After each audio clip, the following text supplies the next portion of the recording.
A Procuradora-Geral da República, Raquel Dodge, recorreu nesta terça-feira contra a decisão judicial que suspendeu o andamento de todas as investigações em curso que tenham dados bancários ou fiscais repassados ao Ministério Público pelos órgãos de fiscalização e controle sem prévia autorização judicial.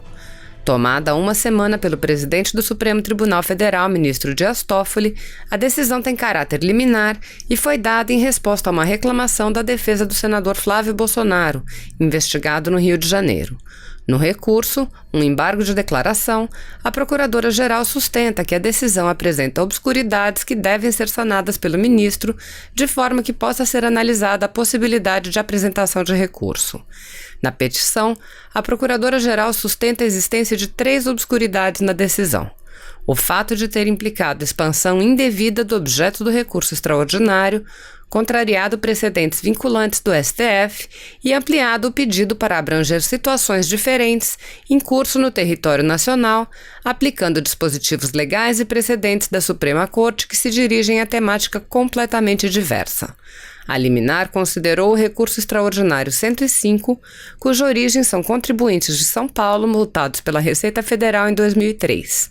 A tese originalmente discutida no recurso é se a Receita Federal pode enviar informações fiscais e bancárias ao Ministério Público sem autorização judicial.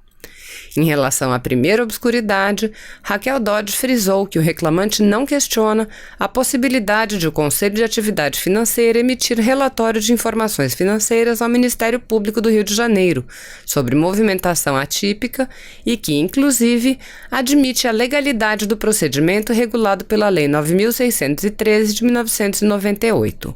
A sua irresignação refere-se ao fato de o órgão ministerial ter solicitado a ampliação das informações bancárias e fiscais para incluir um período de mais de 10 anos sem apontar indícios de movimentação atípica ou de crime, o que configuraria burla à necessidade de se buscar as informações por decisão judicial.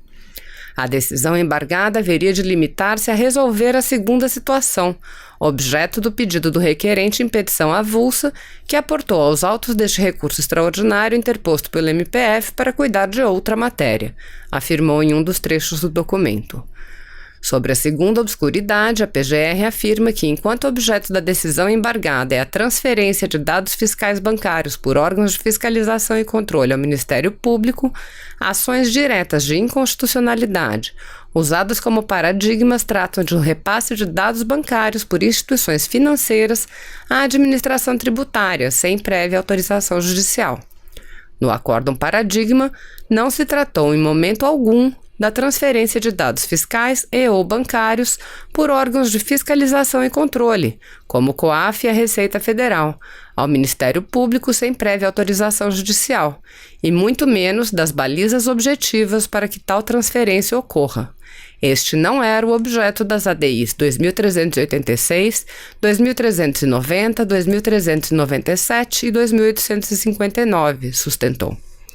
Na decisão, o ministro Dias Toffoli afirma que as transferências devem, entre outros aspectos, obedecer a balizas objetivas que se limitem à identificação dos titulares das operações e dos montantes globais mensalmente movimentados.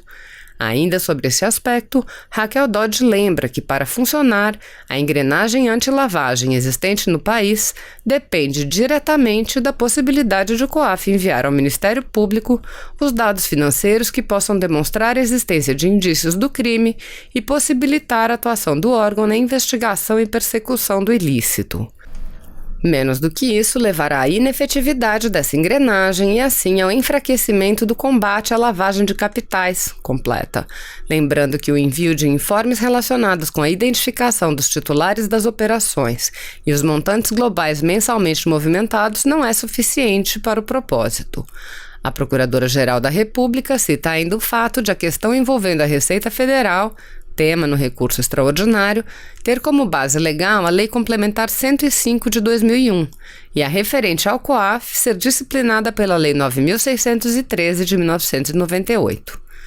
A terceira obscuridade trata do fato de a decisão alcançar todos os processos judiciais e extrajudiciais em andamento, atingindo pessoas presas por ordem judicial cautelar ou em execução de sentença.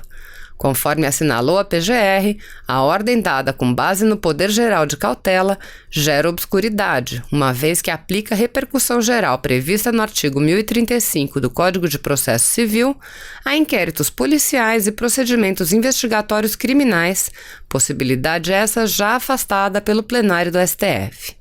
No documento, Raquel Dodge também demonstra preocupação com as consequências da decisão para a imagem do Brasil no cenário internacional.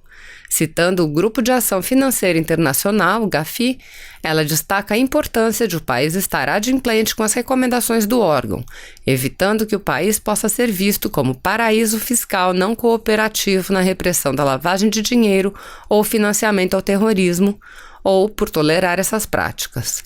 O eventual descumprimento de diretrizes do GAFI pode comprometer tanto a reputação internacional do Brasil quanto a sua atuação nos principais mercados financeiros internacionais, pontuou a Procuradora-Geral da República. Se você apoia Jair Bolsonaro, curta este vídeo. Manifeste a sua opinião e compartilhe para que a vontade do povo brasileiro seja conhecida. Inscreva-se no canal para ter acesso gratuito ao nosso conteúdo. Uma produção Folha Política.